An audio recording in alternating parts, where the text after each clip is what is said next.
त्या कपलने पहिल्यांदा 31 मेला लोहगड किल्ल्यावर व्हिजिट केली होती, कारण केतन अग्रवाल केसामध्ये जो डिसीज आहे त्या डिसीजला ट्रेकिंगचा शॉक होता आणि त्याच्यानंतर तो त्या केसमध्ये त्या दिवशी आणि त्याचे काही दिवसामध्ये हे आयडिया जे आहे ते दोघे अक्यूजचे मनात आला की त्याला त्या ठिकाणून पुश केला जाऊ शकते का, असा विचार त्यांनी सुरू केला.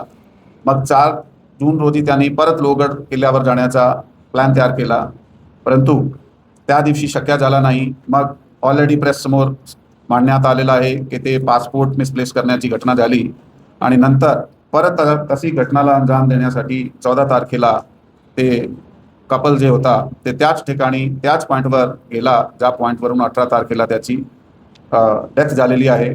अधिक इन्व्हेस्टिगेशनमध्ये असा निष्पन्न झालेला आहे की 14 तारखेला सुद्धा हे अटेम्प्ट केला गेला होता, परंतु तो अटेम्प्ट सक्सेसफुल झाला नाही आणि त्याचा सस्पिशन जे आहे ते तो डिसीज्ड केतन अग्रवालचे मनात होऊ दिला गेला नाही. त्याला एक वेगळी स्टेजने दाखवला गेला होता आणि नंतर 18 तारखेला ह्याच्यामध्ये अनसक्सेसफुल झाल्यानंतर त्यावेळी हे ठरवण्यात आला होता की जो आरोपी चेतन चौधरी आहे तो 18 तारखेला तिकडे जाईल बरोबर आणि ह्या घटनेला अंजाम देण्यात येईल. मग 18 तारखेनंतरची पुढची स्टोरी आम्ही आपल्याला सांगितलेली आहे.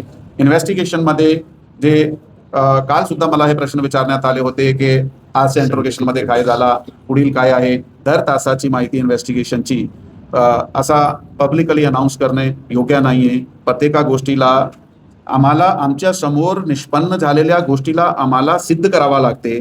त्या सिद्ध करण्यासाठी आम्ही आता प्रयत्नशील आहात, त्यासाठी पुरावा गोळा करणे चालू आहे. त्या गुन्ह्यात हे सगळं झाल्यानंतर आपल्याला परत ब्रीफिंग करण्यात येईल.